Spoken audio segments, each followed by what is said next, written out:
Have you ever wondered what would happen if you met again the person who once held the power over your life and death, yet chose to spare you?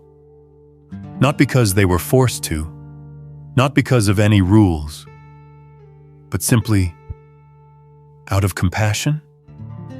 And if, after decades of living with that debt, you wanted to say thank you, but never dared to send the message, would that haunt you more than the war itself? That drawer sat in an old wooden cabinet, faded by time, tucked beneath the window where the morning light barely illuminated the drifting specks of dust in the air. A place no one paid attention to in the small house in Ohio. No one, except him. Sergeant John Ellsworth, a Marine who survived the bloodiest days of the Vietnam War, had kept that secret for over 30 years. It wasn't a love letter, nor a war diary.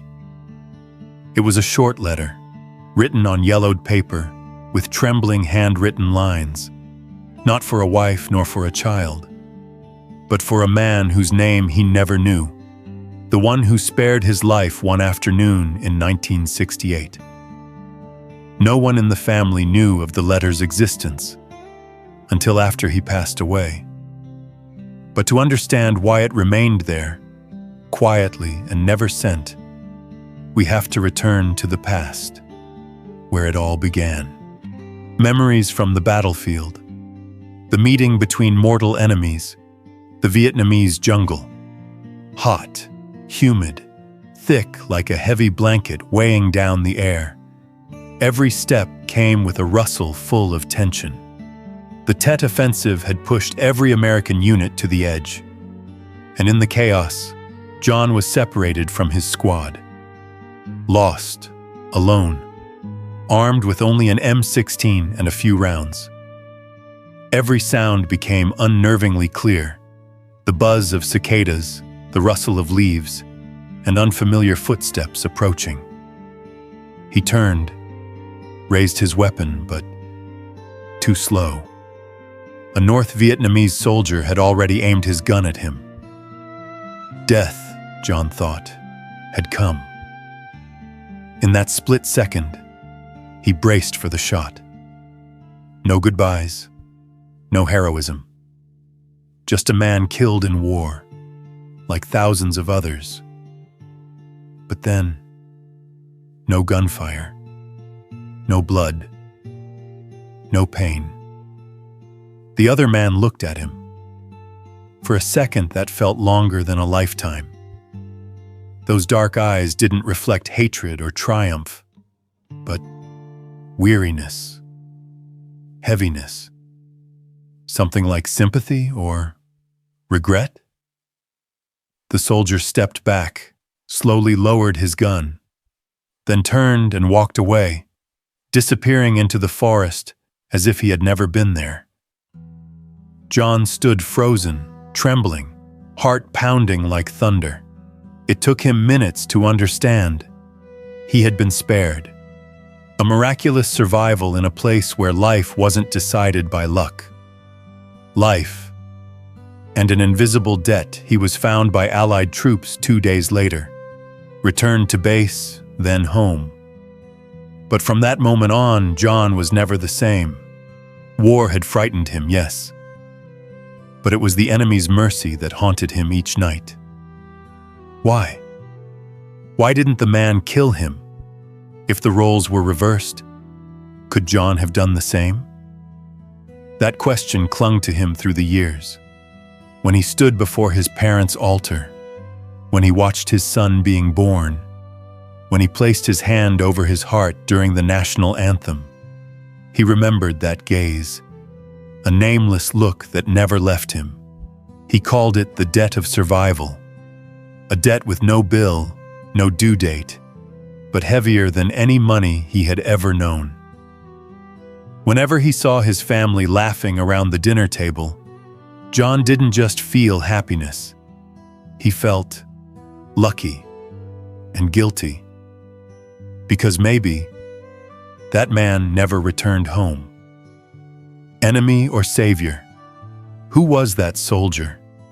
A young man from central Vietnam, a father with a child waiting at home, a man exhausted by war who just wanted it to stop?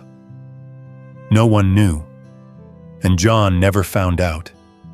He once wrote to veteran forums, asked his old comrades. At one point, he nearly flew to Vietnam just to search, though he had no idea where to start. But then he held back, partly out of fear, partly because he felt some things shouldn't be disturbed, as if by finding him, he would shatter something fragile. Because to John, that act of mercy was like a miracle, a moment of humanity in a place where humanity seemed extinct. Writing, but never sending winter, 2001. Everyone was asleep. John sat alone in his study, the desk lamp casting a dim light on his aged face, his eyes blurred by time. He opened the drawer, pulled out a blank sheet of paper, and began to write. I don't know your name. I don't even know if you're still alive, but I want you to know this. You gave me a life I might not have deserved. I have lived a good life, been a husband, a father, a decent citizen, and I owe that to you. The last line he wrote, if you never read this letter, I will still be grateful to you, in silence, in quiet, for the rest of my life. He folded it, carefully, as if cradling a piece of his own heart, and placed it into the drawer. No envelope, no address, no date. Why didn't he send it? He couldn't. Because he knew some thank yous, when spoken aloud, would strip away the sacredness of silence. He didn't want to shatter the miracle that had saved him with a hasty gesture, and perhaps he was afraid of the truth. A letter. A whole life the letter lay there, unknown to anyone. For the next 2 decades, he lived on, taught his children, drove his grandchildren to school, laughed with his wife on the porch in the afternoons. But sometimes, when the house fell into deep sleep, he would open that drawer, look at the letter, and quietly nod. There's something people rarely say. Surviving isn't always a reward. Sometimes it's a burden, a gift with an unanswerable question. That was exactly the feeling John Ellsworth carried throughout his post-war life. Since returning from Vietnam, John lived with 2 identities, a devoted husband and father, and a soldier who survived thanks to the mercy of the enemy. These 2 selves existed side by side, irreconcilable.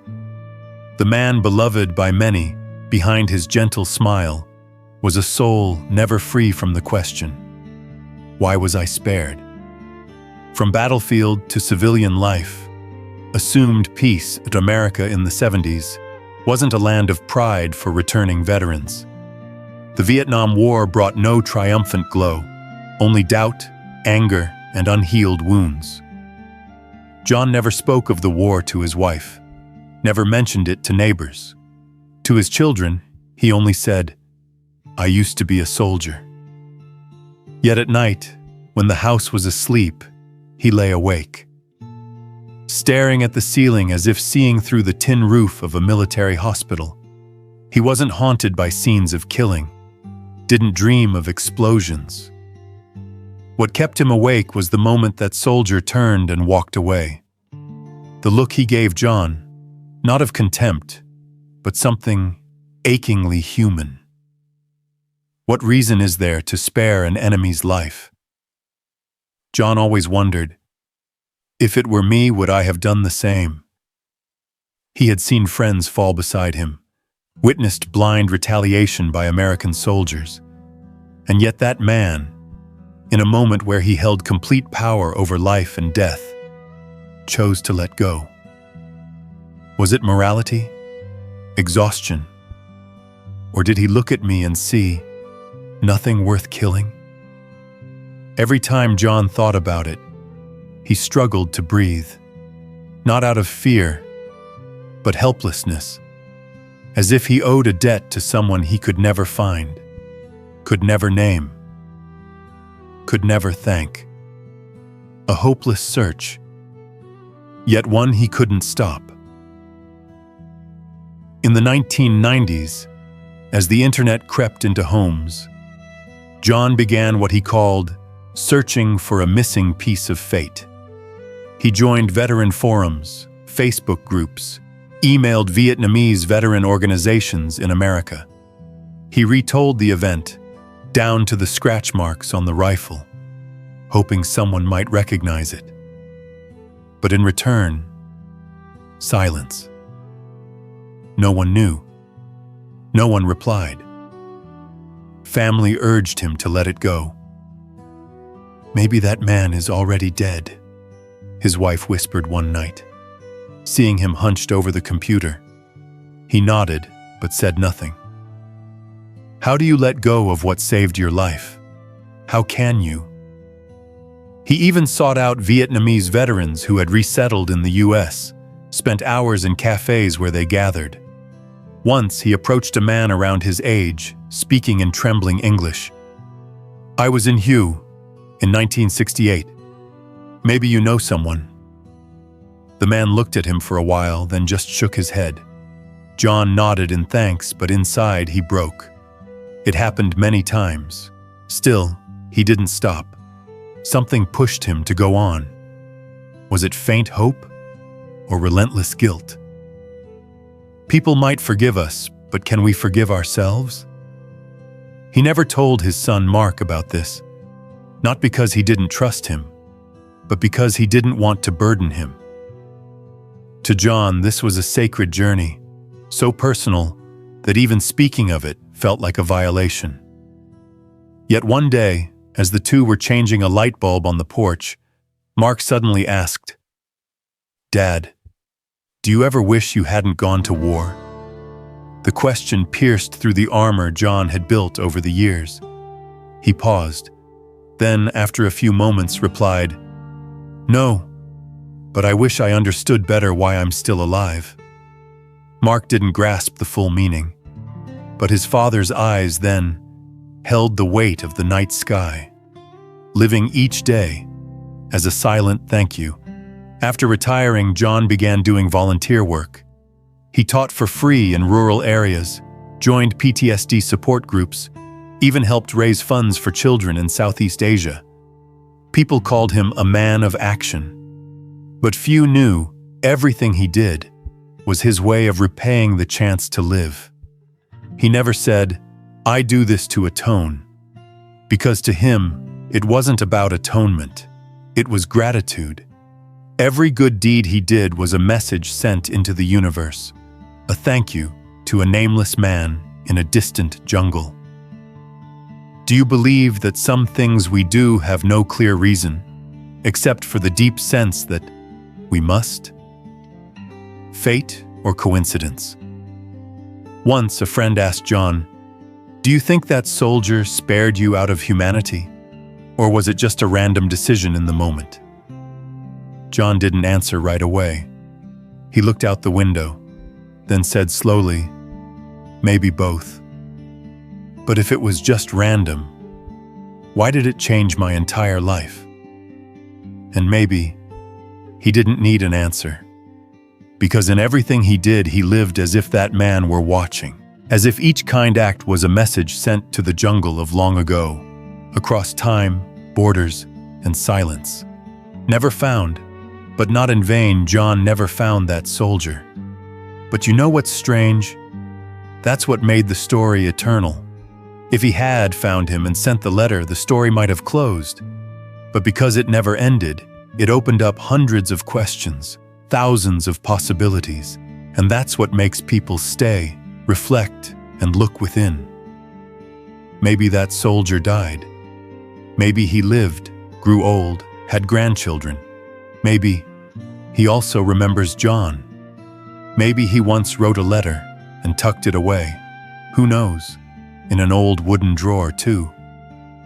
Some things in life can only be written, not spoken. And even once written, can never be sent. That letter, the one John Ellsworth wrote on a winter night in 2001, was one of those things. A letter that carried not only gratitude, but 30 years of a life torn between thankfulness and torment, between the urge to speak and the fear of breaking the sacredness silence had preserved for so long. That night, John's tiny study glowed with only the desk lamp. Outside, snow was falling. Everything was so still he could hear the soft scratch of his pen on paper. He didn't write quickly, nor did he hesitate, as if the words had always lived inside him, just waiting for the right moment to be set free. The letter began simply.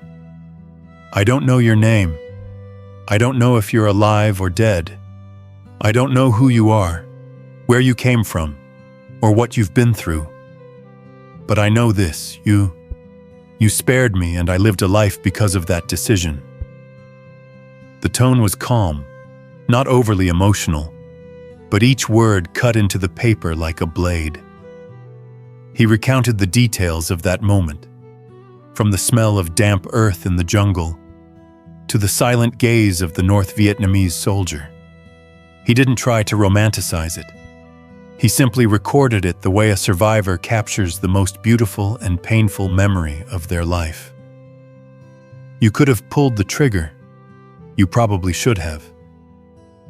I was the invader in your eyes, a target, an enemy.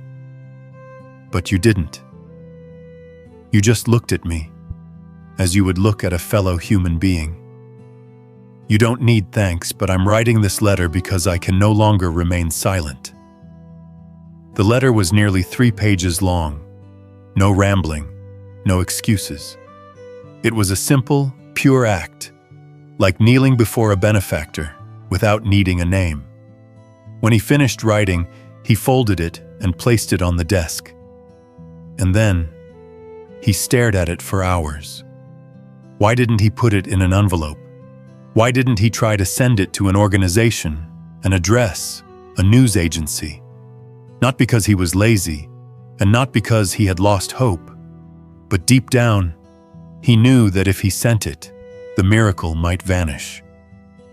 Have you ever kept something in your heart for years because you were afraid that if you said it aloud, it would lose its beauty?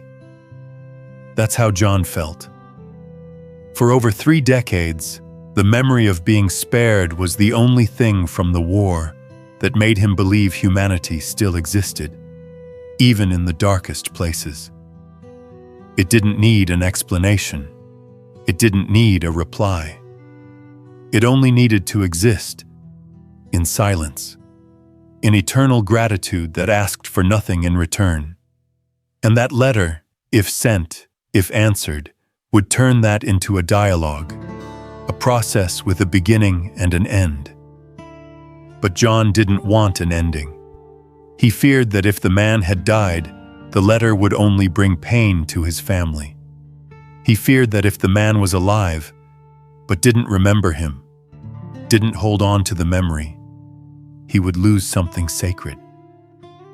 Worse still, he feared that if the man replied, I spared you because I didn't want to waste a bullet, then everything he had attached to that act for 30 years would collapse like a beautiful dream shattered by awakening. That fear wasn't just personal. It's the fear we all share. When a memory becomes core to our being, we'd rather live with something unconfirmed but beautiful than strip it bare and face a harsh truth. So the letter was never sent. It was kept in the drawer alongside personal items, a Zippo lighter, a photo of his unit, and a tattered map. That drawer became the guardian not only of memories, but of a part of his soul. Years later, as age crept up, John began preparing for what every elderly person knows: death. He wrote a will, divided his possessions. But still, he never touched the letter. His wife, the only one who had ever seen him hold the letter many times, once gently asked him at night, "John, would you like me to send that letter if one day you are no longer here?" He just shook his head. "No, let it stay here. It doesn't need to be sent. It only needs to be known." There was something deeply heartbreaking, but also deeply noble in that decision.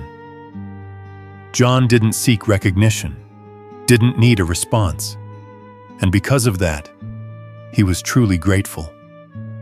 In a world where thank you is often said to receive something in return, John was an exception. He lived as a thank you. He breathed. He loved. He served the community as if each action were another line in a letter he never stopped writing. And for that very reason, the unsent letter became a symbol of the purest form of gratitude. Gratitude that needs no glance, no hug, no words. Gratitude that only needs to exist as a light in the heart and shine upon the way we live.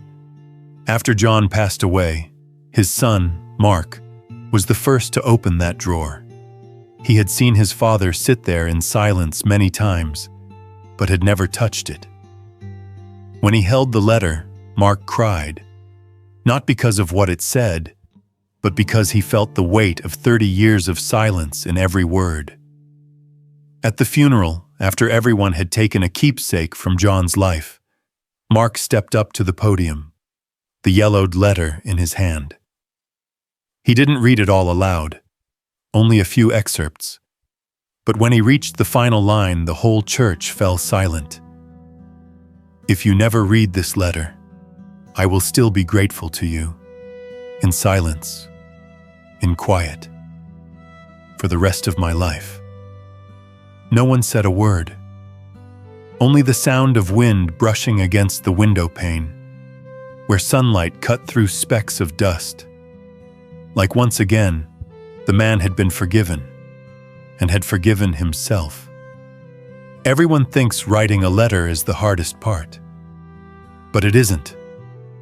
Writing is only the beginning. Putting pen to paper is hard, yes, but letting it go and allowing it to reach the recipient, that is another journey. A journey filled with torment, reflection, and sometimes the surrender of emotion to reason. John Ellsworth finished writing the letter of his life on a winter night in 2001. But he didn't send it, and he had no regrets. Not because he lacked courage, but because he understood all too well that some things, once spoken aloud, forever lose their sacredness. When we send a letter, it means we expect a reply. We initiate a conversation. But John's letter, as you already know from the previous chapter, was not a conversation. It was a ritual. A whisper between two souls who once stood on the brink of life and death. A gesture of gratitude that transcended language, crossed borders of nation, religion, and history. And how could a ritual require a reply? In 2003, John came close to sending the letter. At that time, he attended a small conference in California, a gathering of veterans from both sides, American and Vietnamese. The atmosphere of the event was strange in a beautiful way, solemn but not tense, friendly yet full of quiet. There were those who had fought in Khe Sanh, others who had served as medics, and some who had lost a limb. They hadn't come to argue. They came to share, to reconcile, to keep living. John brought the letter with him that day, folded neatly, tucked into his breast pocket. He thought, if ever there's a right time to give this away, it's today. But in the end, he gave it to no one. None of the Vietnamese veterans had a familiar face. No gaze felt like one he had met before. None of them made him feel like they were the one meant to receive this letter. On the flight back to Ohio, he sat by the window, watching the clouds drift by like waves of memory. His hand clutched the folded paper in his pocket, his heart feeling strangely empty. Had he missed his one and only chance? Or perhaps he had done the right thing? There's a truth only those who have survived the unexpected understand. Sometimes, what we need is not to close a story, but to keep it open, to leave it as an ellipsis. John didn't send the letter because he didn't want to turn that act of mercy into a gift that had been repaid. If the man received the letter, read it, and said, "I'm glad you're still alive," then everything would be concluded. That ending, though beautiful, would reduce a profound memory into a small reply, and John couldn't bear that thought. Sometimes, holding on is a form of reverence, like a piece of music you never want to hear the last note of, a painting you never want to frame, a story you don't want to read the final page of, because you fear it will no longer live inside you. John kept the letter, not out of weakness, but because he was strong enough to live with the unfinished. He chose to carry it in his heart, like a small flame, quiet, persistent, but never fading. Mark, his son, once asked, "Dad, if you're not going to send the letter, then why write it?" John smiled, gently holding a cold cup of coffee. "Because sometimes, son, we write so we can read it ourselves, so our hearts can be freed from the things we cannot say." Mark fell silent. He had never thought of it that way. Turns out, we don't write only to be understood by others. We write to understand ourselves. Do you know what's strange? That unsent letter, though it never left the wooden drawer, touched more people than most letters ever mailed. After John's funeral, when Mark shared the letter's contents on a veteran forum, thousands of people read it. Among them, some had fought in that same jungle long ago. No one claimed to be the soldier who spared him, but many left messages. "I spared an American soldier in 1969. Don't know if it was him, but I'd like to believe so. I was once spared, and I never had the courage to say thank you either. Thank you for showing us that sometimes not speaking is the deepest form of expression." John never sent the letter, but he left behind a message greater than any envelope could carry. He left behind a lesson: that some acts of grace require no return, some thank yous need no reply, and some memories, the more ambiguous they are, become sanctuaries for the most beautiful parts of our humanity. If you're holding on to something unsaid, a forgiveness, a thank you, an unfinished memory, remember, you're not alone. John once held something too, just like you. And he chose silence, not because he didn't want to speak, but because he believed silence had its own language. Someone once asked, "If you forgive someone but never speak of it, did it really happen?" The answer lies within this very story. That soldier spared John's life, not to be remembered, not to be thanked, but simply because he could. And John, by not sending the letter, didn't forget. He remembered so deeply that every word felt clumsy. That unsent letter, in the end, remained where it was. It never left the small wooden house in Ohio, never crossed borders, never reached the hands of any soldier who had once walked the battlefield. And yet, strangely, it touched countless hearts. After John Ellsworth passed away, Mark, his son, found the letter in the familiar wooden drawer. No lock, no hidden compartment, just a folded piece of paper, yellowed with time, lying quietly beneath an old lighter, and a family photo smudged by the sweat of years.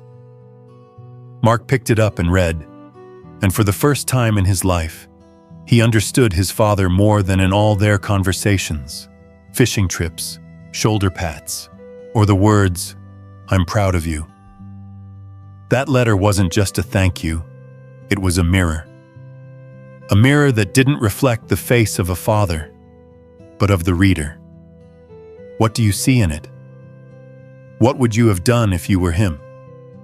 John's funeral was simple. An oak casket. A photo of his younger self, firm but gentle.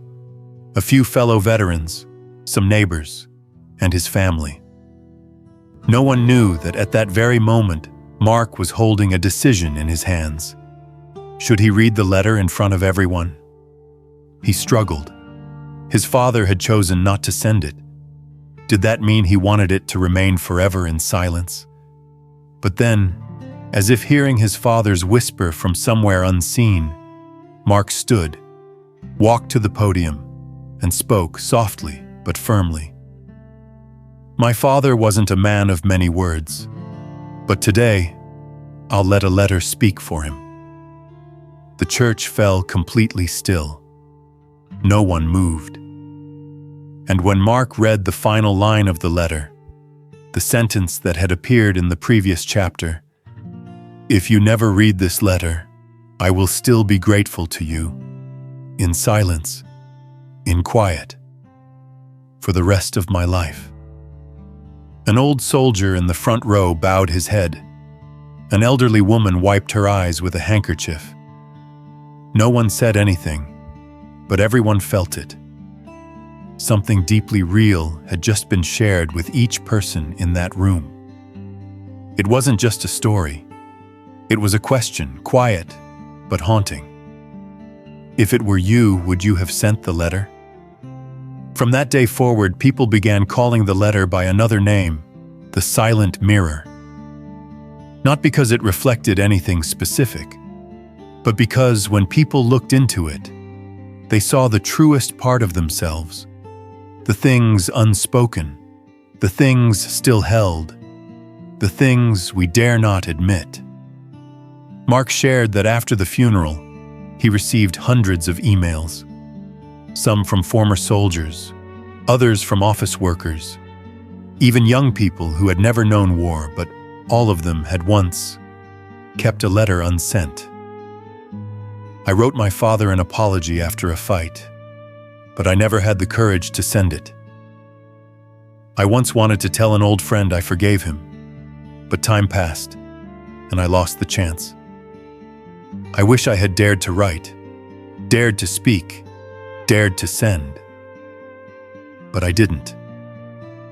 And then they asked Mark, "Do you think your father was right not to send it?" Mark didn't answer immediately, because that question has no single answer. Just as John himself once said, "Some things are more precious when kept than when spoken." But there were others who, after hearing the story, decided to send. An 82-year-old man called the sister he hadn't spoken to in 40 years.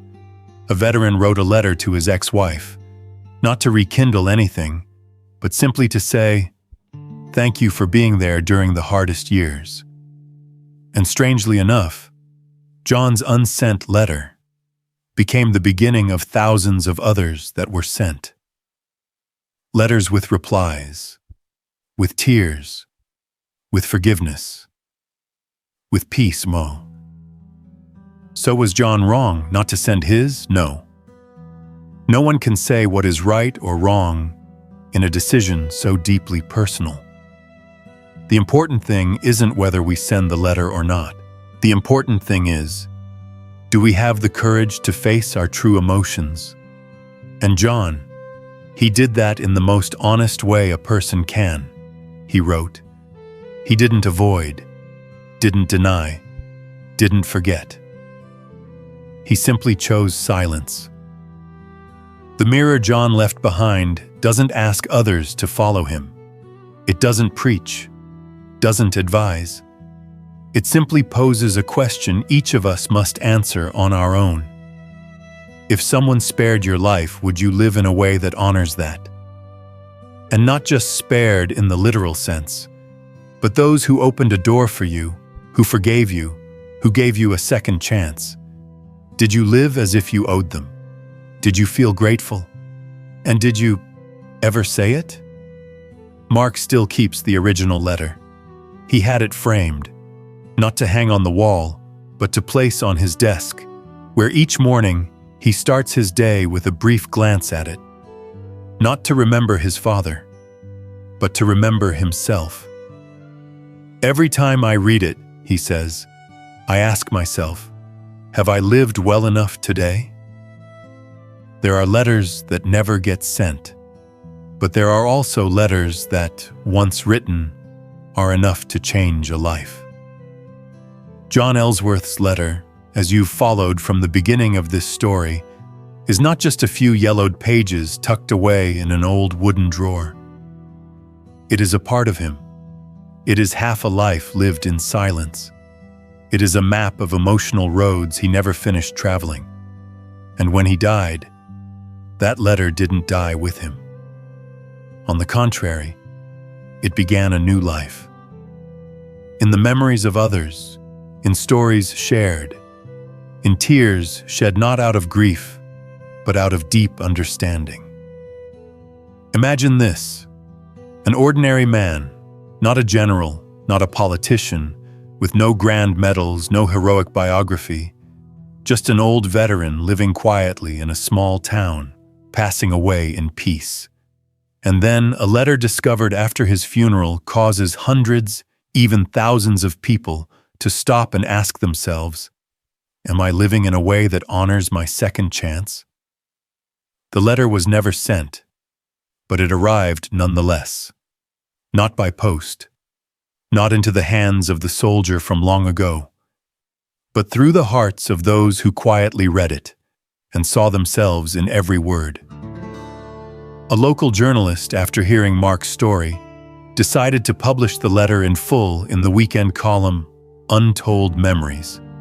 Just a small article among the loud noise of modern life. But it became a quiet wave, because it touched the very thing modern people often avoid: meaningful silence. No one expected an unsent letter, an unspoken act, to hold such power. But like a candle in the dark, we don't need it to burn bright, just enough to see the way. John's story began to be retold in high schools. Some literature teachers used it as an example of the beauty of the unfinished. At a summer camp for at-risk youth, a counselor read John's letter aloud by the campfire, and something miraculous happened. More than 60% of the kids there, orphans, abandoned children, victims of abuse, wrote a letter that night.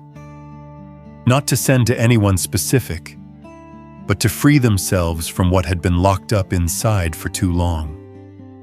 Some wrote to a father they had never met. Some wrote to themselves. Some wrote to a lost friend. John's letter had opened a door that needed no key, no reply. Just honesty. And that is its true power. Have you ever noticed that it's the unfinished things we remember most? An embrace never given, an apology never said, a letter never sent. Those incomplete things are often what complete us. John didn't live to see all of this, but he lived long enough to know that what we carry in our hearts, if it's true, will eventually find its way to others' hearts. Mark, his son, still keeps the original letter in a small wooden box beside his desk. Not framed, not displayed.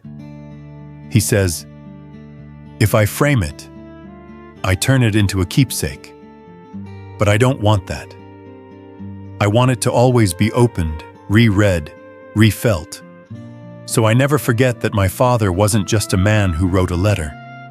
He was someone who lived his whole life as if he were writing a letter to someone he knew he'd never see again." That sentence makes people fall silent. Have you ever lived as if you were writing a letter to someone? Have you ever chosen your words, your actions, your decisions, as if they were the final lines of a letter you'd never get to write again. That letter, in the end, wasn't just a thank you to a soldier long ago. It was a thank you to life itself, to the chance to live one more day, to see the sunrise, to kiss a loved one's forehead, to hear a child's laughter, a bird's song after rain, to pass through pain and arrive at forgiveness. John wasn't a hero, but he became a symbol of silent gratitude, of morality that needs no preaching, of courage that lies not in holding a gun, but in letting go of words. One day, a stranger came knocking on Mark's door. He was in his 70s, slight in build, with the accent of someone who learned English later in life.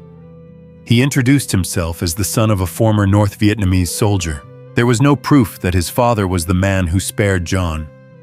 But after reading the letter, he felt something familiar. His father had once told him about letting a lost American soldier go, saying only, "I don't kill people unnecessarily." "Maybe," he said, "it's just a coincidence. But I wanted to come, because if it was my father, he deserves to know that one small act created an entire life." Mark said nothing. He quietly handed him a copy of the letter. As he walked the guest to the gate, Mark asked, "If you were me, would you have sent the letter?" The stranger smiled.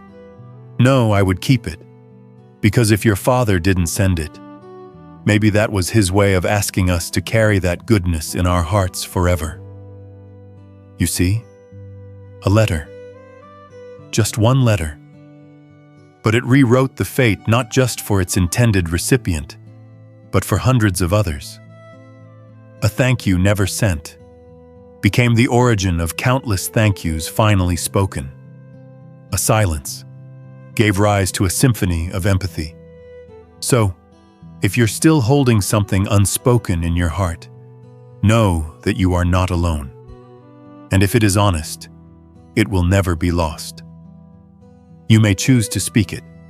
You may choose to hold it. But live as if you are writing that letter every single day, with every breath. An unsent letter can still be a life fully lived.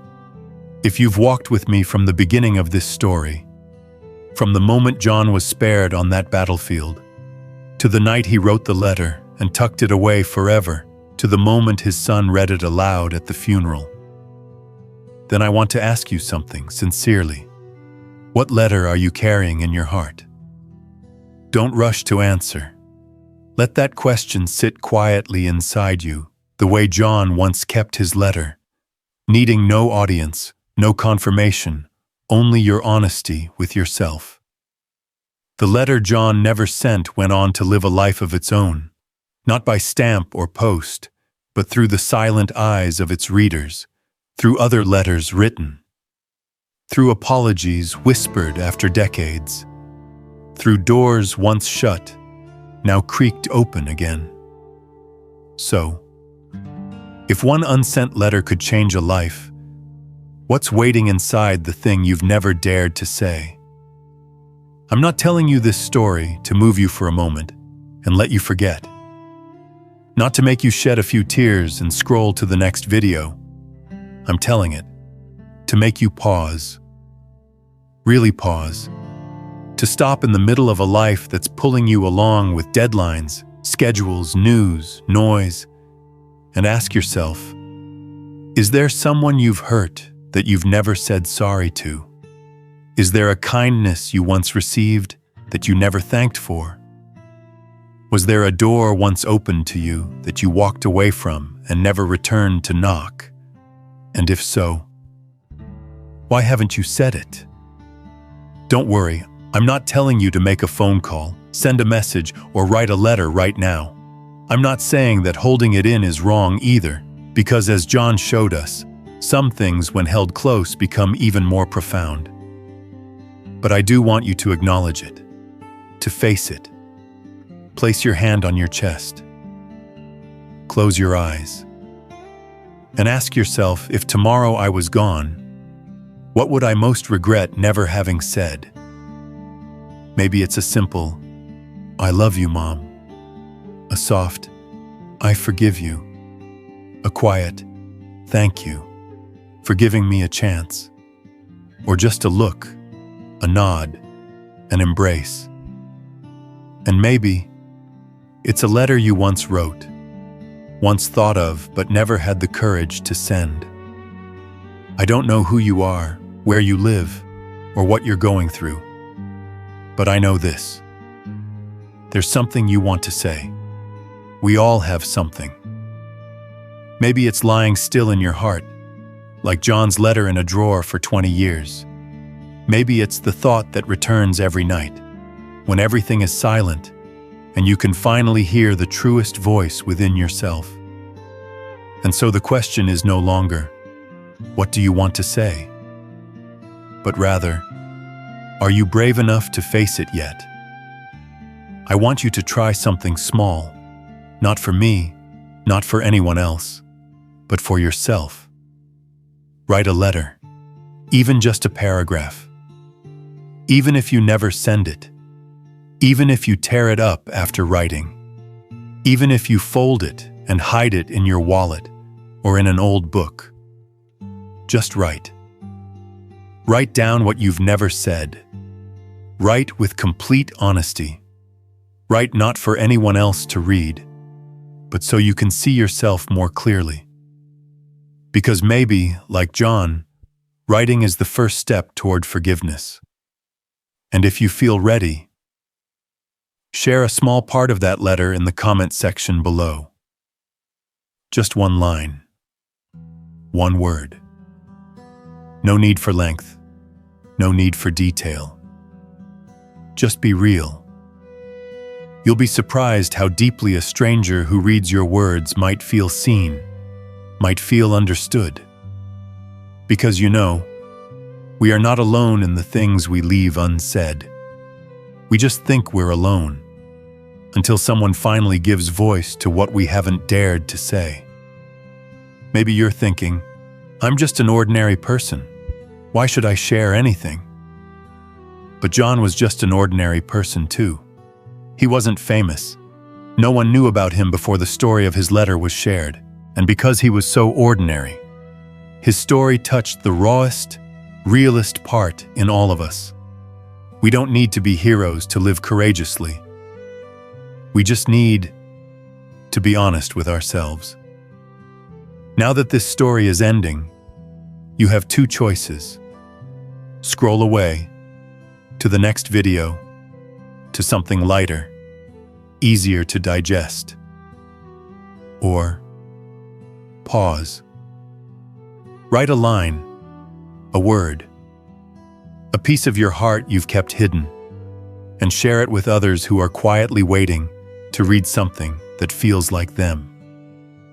I don't need you to hit like or subscribe if you don't want to, but I do want to read your response.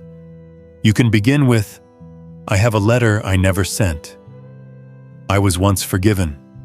What I've never dared to say is, that's it. And who knows? Maybe that one line will become the letter you most needed to send in your entire life. Thank you for staying until the very last moment. Not just to hear me tell a story about a man named John, but to look within yourself, in this story that has no real ending. Because as you can see, every unsent letter is an unfinished chapter in someone's life. And the next chapter might just be written by you. Write something down, just one line, for yourself, for someone who's gone, for something never said, for the life you are living. And if you're willing, leave it in the comment section. I'll be the first to read it. Are you ready?